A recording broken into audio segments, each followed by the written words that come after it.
네, 지금부터 원자력 지속 가능성에 대한 넥스포 워크숍을 시작하도록 하겠습니다. 안녕하십니까. 저는 오늘 행사의 사회를 맡게 된 서울대 원자력 정책센터 방창준입니다. 반갑습니다. 감사합니다. 오늘 워크숍에서는 리스크를 고려한 원자력 에너지 정책 방향이라는 주제로 여러 넥스포 위원님들께서 발표와 또 토의를 해 주시겠습니다. 금일 행사를 간단히 소개해 드리면 먼저 개회식을 하고 이어서 전체 세션이 진행되겠습니다. 그리고 나서 기념 촬영을 한 후에 분과별 발표와 토의가 이어지겠습니다. 그리고 분과별 발표와 토의가 끝나면 이 부분이 좀 중요한데요. 6시 반부터 본 행사장 지하 1층에 있는 락구정이라는 식당에서 공식 만찬이 있을 예정입니다. 그래서 오늘 끝까지 함께 해주시면 정말 감사하겠습니다.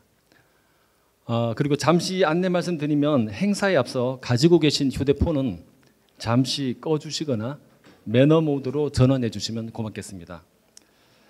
그리고 화재 등 재난 시에 대비해서 본 행사장의 비상구는 여러분들이 앉아 계시는 오른쪽 출구로 대피하시면 되겠습니다. 그럼 이제 본 행사로 들어가서 개회식을 시작하겠습니다. 국민의례는 생략하도록 하겠습니다. 첫 순서로 서울대 원자력 정책센터의 센터장으로 계신 심형진 교수님의 개회사가 있겠습니다. 큰 박수로 심형진 교수님을 모시겠습니다.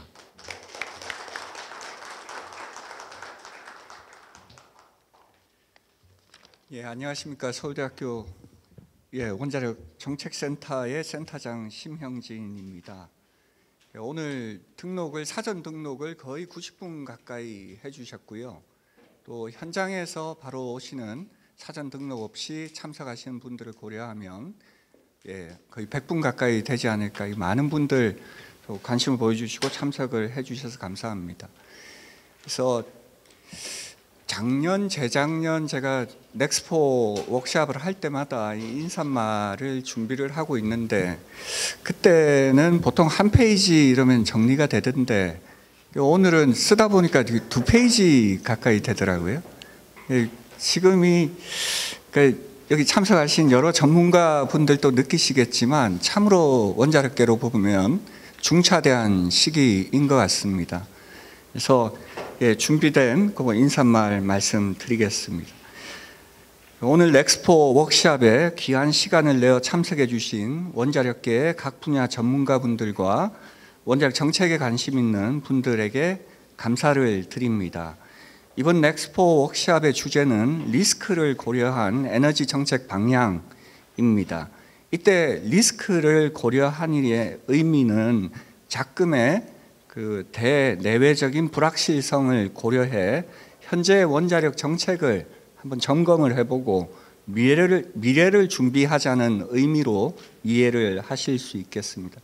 그런 의미에서 지금 이 정부 3년간의 원자력 정책을 저와 함께 잠깐 한번 둘러보겠습니다. 키워드는 탈원전 정책 및 생태계 복원, 또 에너지 정책 합리화, 또 원전 수출, SMR 개발, 지속 가능성 담보 요 5가지가 되겠습니다. 첫 번째, 탈원전 폐기를 통한 생태계 복원입니다. 다들 어떻게 보시나요? 저는 나름대로 산업부가 신한울 3, 4호기 건설 재개를 위해 처음, 그러니까 22년이죠. 그 1년 안에 10차 정기본 또 실시계획 승인을 받는 등 속도감 있게 일처리는 한 거 아닌가 하는 생각입니다. 관련해서 또 두산, 한수원 등 일감의 조기 창출을 위해서 또 열심히 노력했다고 생각을 합니다. 단 하나 좀 아쉬운 부분은 22년 7월 원안위의 건설인가가 심사가 재개가 되고 또 거의 만 2년 좀 넘게 걸렸죠. 작년 9월에야 건설 허가가 난 부분은 좀 아쉬움이 남는 부분입니다. 진정한 또 생태계 복원을 위해서 하청업체들의 탈원전 불안감을 어떻게 해소할 것이냐 하는 데는 더 노력이 필요한 부분입니다. 두 번째는 에너지 정책 합리화입니다. 퍼뜩 11차 정기본 떠오르실 텐데요. 어떻게 만족이 되시는지요? 38년까지 원전은 3.5기가와트 설비 용량으로요. 정설인데 신재생은 92.5기가와트 정설입니다. 무엇이 원자력과 신재생이 상생하면서 탄소 중립을 달성할 수 있는 길인지 우리 원자력계의 에너지 정책 연구의 풀이 좀 넓어지면 좋겠다 하고 생각을 해봅니다. 아울러 고준위 특별법 관련해서도 독소 조항에 대한 얘기가 불거지고 있습니다. 역시 우리의 정책적 역량을 좀 결집할 필요가 있겠다는 생각입니다. 세 번째 원전 수출입니다. 처음 윤 정부 들어서면서 열기 수출이라는 얘기 공약이 나왔을 때 다들 얼마나 믿으셨는지요. 대외적인 환경을 보면 전 지금 또 충분히 가능하다고 생각을 하지만 또 우리가 그만큼 역량이 있는지 또 수출 체제를 갖추고 있는지 그건 이제 우리한테 주어진 숙제겠죠. 앞으로 풀어나가야 될 부분이라고 생각합니다. 네 번째 SMR 개발입니다. 혁신형 SMR 개발은 열심히 진행 중이지만 여기 한기에서도 오셨는데 한기의 인력 부족 문제는 좀 발목을 잡고 있는 부분이 아닌가 하는 우려가 외부에서 보기에 있습니다. 또 비경수형 선진 원자로 개발 같은 경우에도 저도 참여를 했지만 작년에 이제 열심히 준비해서 MSR부터 하자 이랬고 MSR 사업을 다 준비해서 이제 올해 예타 신청을 하겠다라고 했는데 예타 대상에서 떨어졌죠. 여전히 갈 길이 좀 바빠 보입니다. 마지막이 원자력 지속 가능성 담보입니다. 이 두 번 다시 경험하고 싶지 않은 탈원전 이 문제야말로 실은 정치계나 산업부가 풀어줄 수 있는 숙제가 아니고 우리가 풀어야 될 문제입니다. 마치 우크라이나 지금 상황을 보면 우크라이나가 미국에 결국은 안전보장을 해달라고 요구를 하고 있는데 결국은 본인들이 그 안전보장에 대해서 체제를 갖출 필요가 있는 것과 같이 우리 역시 원자력의 안전장치를 구현을 해야 되고 그건 온전히 저희 숙제라고 생각합니다. 그런 의미에서 이 지속가능성 담보 넥스포 워크샵에 앞에 붙어 있는 말하고 같습니다. 저희가 3년간 무엇을 했고 또 어떤 진전을 이루었는지 자문을 해봐야 될 부분입니다. 국제정세와 통상환경은 새로운 질서의 서막을 알리고 있고 내적으로는 조기 대선에 대한 얘기가 논의되고 있는 시점입니다. 불확실한 시대, 미래는 우리가 만들 수 있다고 믿습니다. 오늘 워크숍이 여러분들과 함께 고민을 나누고 방책을 모색하는 자리가 되기를 희망합니다. 다시 한번 참석해 주신 전문가분들과 우리 정책에 관심 있는 여러분들께 감사드립니다. 감사합니다.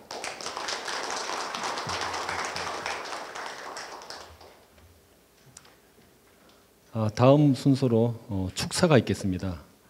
오늘은 넥스포 자문위원장을 맡고 계신 이은철 교수님께서 축사를 해 주시겠습니다. 이은철 교수님은 서울대 원자핵공학과 교수로 재직하셨고 제2대 원안위원장을 역임하셨습니다. 이은철 교수님을 큰 박수로 단상으로 모시겠습니다.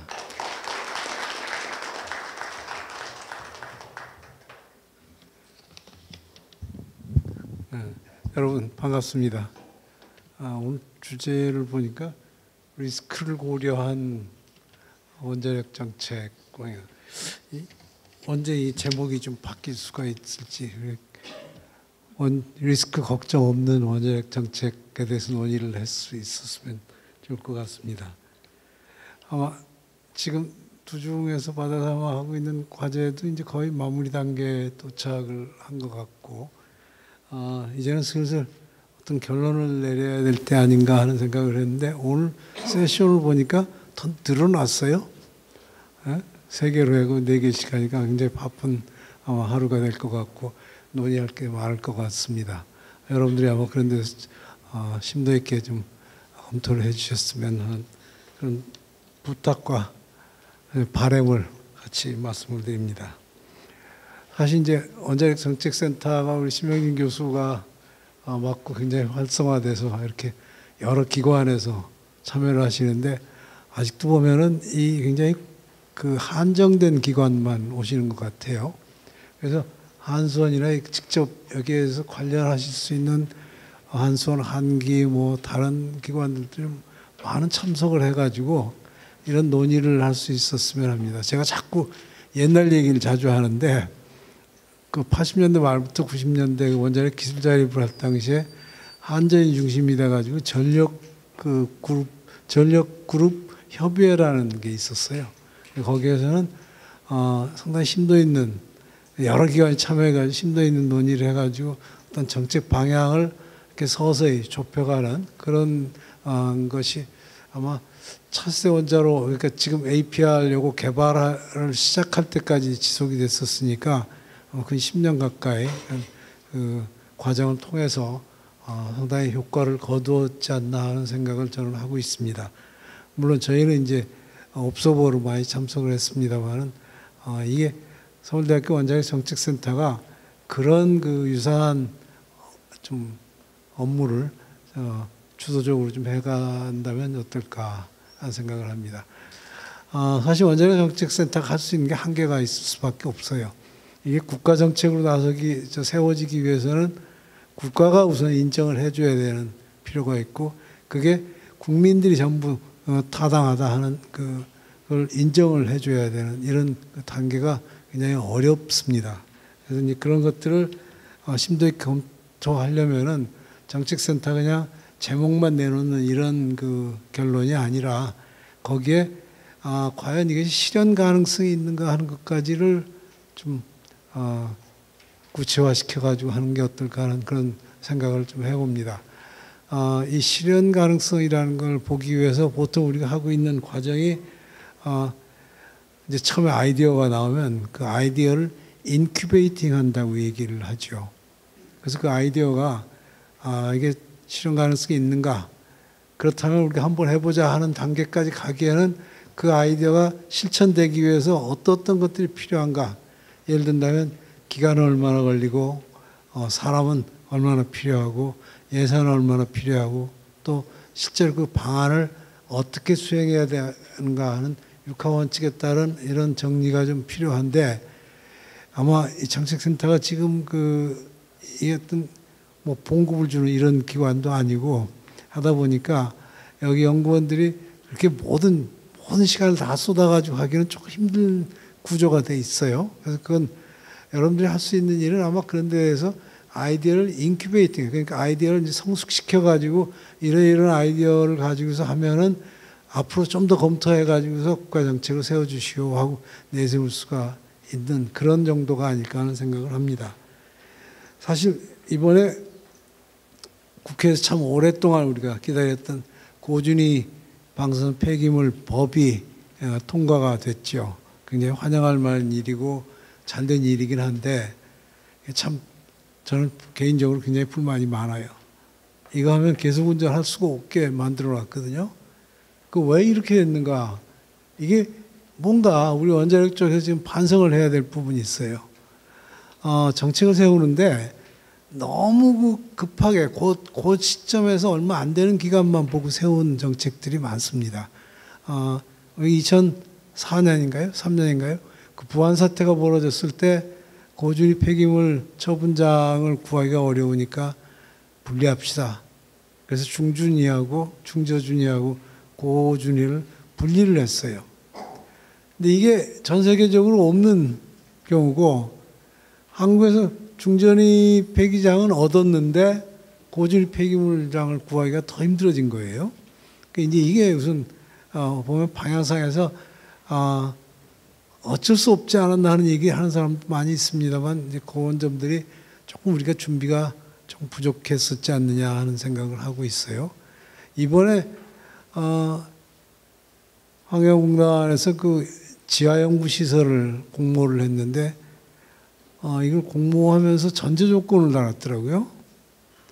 여기다가는 절대 안 짓습니다. 이건 단순히 연구시설만 하니까 안심하고 공모해 주시오. 이게 지금 예산이 5,200억이에요. 5,200억 놓고 그냥 지하에다가 아무 데나 뚫어가지고 연구시설 만들고 거기서 얻는 데이터가 뭘까요? 이 URL의 개념은 우리가 들어가고자 하는 고진입 방사선 폐기물장이 어떤 특성을 가지고 있고 그 지하에 어떤 문제가 있고 하는 걸 연구하기 위해서 그걸 만드는 건데 여기다 절대 안 짓습니다. 그러면 제너릭 데이터만 생산하겠다는 얘기인데 제너릭 데이터는 외국에서 지금 이 URL이 많아요. 그런 데서 하는 거 그냥 어디다 써도 되는 거 아닌가요? 이렇게 본다면 이 돈을 왜 쓰지? 그리고 왜 이걸 하지? 하는 그런 그 아쉬움이 좀 있어요.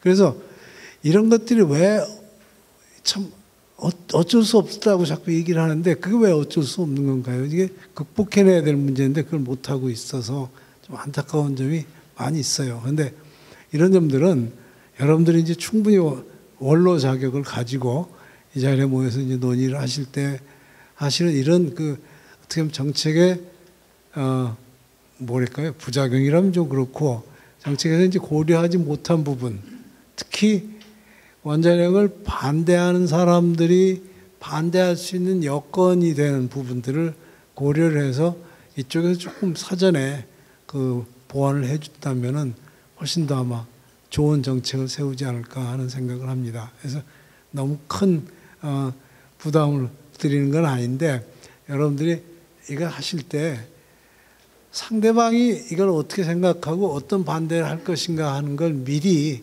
얘기를 좀 하셔가지고 거기에 대한 대비책도 좀 같이 논의를 한다면 좀 더 보다 효율적인 그 정책이 세워지지 않을까 하는 생각을 합니다. 그 정책센터의 역할은 아까도 말씀드렸습니다만 아이디어 인큐베이팅 단계까지라고 보는데 그 인큐베이팅 하는 과정에서 그 정책에 반대할 수 있는 가능성을 가진 그런 그룹의 의견도 좀 참고를 할 수 있다면 훨씬 더 아마 좋은 방안이 나오지 않을까 하는 그런 어려운 부탁을 제가 좀 드리고자 나왔습니다. 여러분들 아마 앞으로도 이 일에 계속 좀 매진하실 때 조금만 좀 고려해서 그 상대방이 그 생각하는 거 이걸 좀 같이 포함을 시켜줄 수 있다면 좋은 게 아닌가 그런 생각을 합니다. 민주주의라는 게 다수의 의견을 따라야 된다는 것은 당연한 얘기인데 그렇다고 해서 소수의 의견을 완전히 무시하고 박살내버리려 하는 얘기는 아니거든요. 소수의 의견이 최소한 그 자체는 아니더라도 그 사람들의 불만을 최소한으로 해줄 수 있는 그런 방안도 같이 강구가 돼야만 민주주의가 제대로 되지 않나 하는 생각을 합니다. 감사합니다.